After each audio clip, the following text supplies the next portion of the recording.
अगर कोई आपको ये कहे कि कल आपको आपका घर खाली करना है और यहां से आपको दूसरे देश में जाना है, तो आप कैसा महसूस करें? भाई आपका जैसे रिलीजन अलग है, जैसे हमारे यहाँ क्या है, धर्मनिरपेक्ष है। मैं बात कर रहा हूं 14 अगस्त 1947 की। 14 अगस्त 1947 की मैं बात कर रहा हूं। उस दिन क्या हुआ, 14 अगस्त 1947 को पाकिस्तान आजाद हुआ और इसके एक दिन बाद में 15 अगस्त 1947 को हमारा देश आजाद हुआ। हुआ क्या था कि रात का घटनाक्रम था और रात को 11:30 बजे, 11:30 बजे तो ऐसे कहते हैं कि पाकिस्तान आजाद होता है, और ऐसे कहते हैं कि 12:15 बजे कौन, हिंदुस्तान आजाद होता है। और जैसे ही आजाद हुआ उसके बाद में दूसरे दिन देश को विभाजित हुआ, विभाजन हुआ देश का। अब जैसे ही विभाजन हुआ उसके बाद में जो मुस्लिम थे उनको देश छोड़कर पाकिस्तान जाना पड़ा, और जो पाकिस्तान में हिंदू थे वो यहां आना पड़ा। मैं बात कर रहा हूं राजनीति विज्ञान के, जो राजनीति विज्ञान जो 12th क्लास में चलती है, स्वतंत्र भारत में राजनीति। इस बुक का फर्स्ट चैप्टर, इस बुक के फर्स्ट चैप्टर का नाम है राष्ट्र निर्माण की चुनौतियां। हमारे देश को बनने में क्या समस्या आई उसकी हम बात करेंगे। ऐसा कहा जाता है कि हमारे देश के सामने अनेक सारी चुनौतियां प्रारंभ में देखने को मिली। ठीक है, ये जो एनसीईआरटी की बुक है 12th क्लास के सिलेबस में है। ये जितने भी प्रतियोगी परीक्षाएं हैं जिसमें आपकी हो जाएगी यूपीएससी, मान लो यूपीएससी है, एसएससी भी है, या जितनी भी कंपटीशन एग्जाम है, उसमें से ये जो टॉपिक है, ये जो चैप्टर है, ये जो अध्याय है, इसमें से क्वेश्चन आते हैं। इसमें जो प्रश्न बढ़ेंगे उनकी चर्चा करेंगे, और साथ में जो अभी 12th क्लास में पढ़ रहे हैं बच्चे, 11th और 12th क्लास में पढ़ रहे हैं, उनके लिए बहुत उपयोगी है। टॉपिक का नाम है राष्ट्र निर्माण में चुनौतियां। अब पहले तो यही देखो कि राष्ट्र क्या होता है, व्हाट इज नेशन। एक तो देखो राष्ट्र होता है और एक होता है राज्य। आप ऐसे समझो इसको। राज्य की हम बात करते हैं ना, तो एक विचारक है जिसका नाम है गार्नर। गार्नर क्या कहता है राज्य के बारे में? गार्नर ये कहता है कि किसी भी देश का राज्य, कोई भी राज्य निर्माण होने के लिए कितनी चीजें आवश्यक है। कोई भी राज्य निर्माण होने के लिए हमारे पास क्या होना चाहिए? हमारे पास जमीन होनी चाहिए, जमीन होनी चाहिए। ठीक है, फिर जमीन हो गई, जमीन के बाद में जमीन के ऊपर लोग होने चाहिए। ठीक है, लोग हो गई, जनता। ठीक है, उसके बाद में क्या होगा? जनता के बाद में कौन होगा? जनता के बाद में यहां होंगी क्या? ये जनता बनाएगी सरकार। ठीक है, ये सरकार होनी चाहिए राज्य के लिए। ये गार्नर क्या करता है? ये गार्नर राजनीतिक विचारक है जो बताया राज्य के बारे में। और इसके बाद में राज्य के पास में काम करने की संप्रभुता होनी चाहिए। संप्रभुता का मतलब ये है कि जो भी आप कोई निर्णय लेते हो, डिसीजन लेते हो, कोई फैसला करते हो, तो वो क्या होना चाहिए? उसके लिए किसी प्रकार की रोक टोक नहीं होनी चाहिए। जैसे हम बात करते हैं कि जब हमारे देश की जो प्रधानमंत्री है, हमारे देश की प्रधानमंत्री थी इंदिरा गांधी। इंदिरा गांधी कब बनी थी?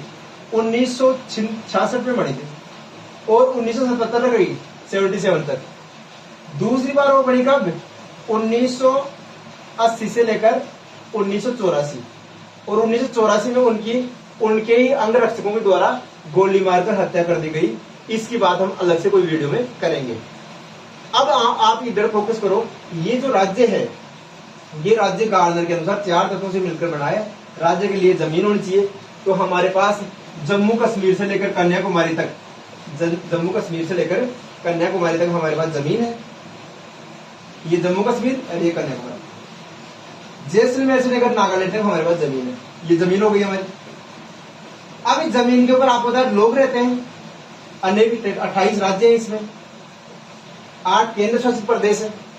ठीक है, इसके साथ में हमारे यहाँ राज्यों की सरकार अलग है, केंद्र की सरकार अलग है, ये बात आपको पता होगी।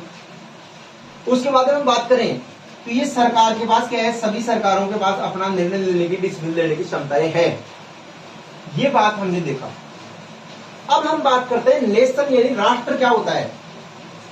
राष्ट्र की हम बात करते हैं ना, तो राष्ट्र में आती है भाषा।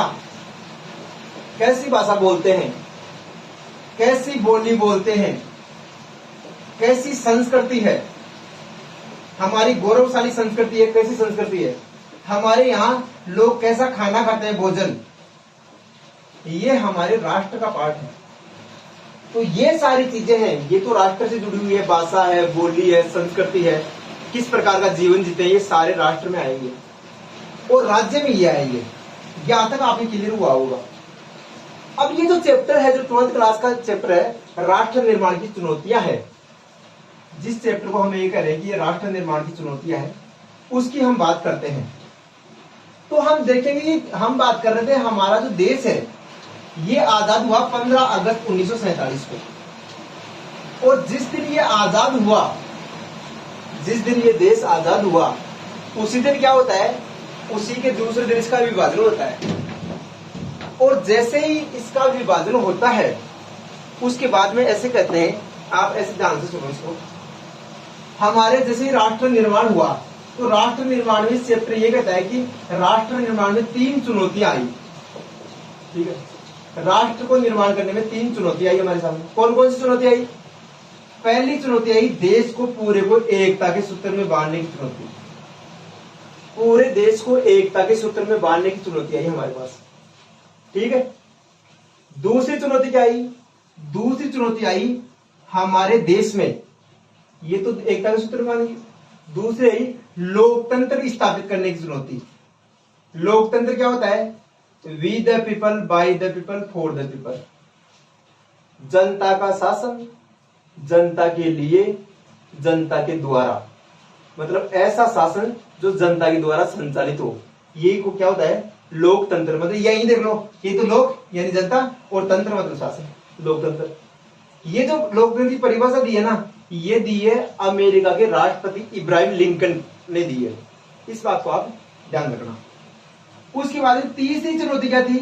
तीसरी चुनौती थी देश में कल्याणकारी राज्य स्थापित करने की चुनौती। कल्याणकारी राज्य, कल्याणकारी राज्य को बोलते हैं वेलफेयर स्टेट।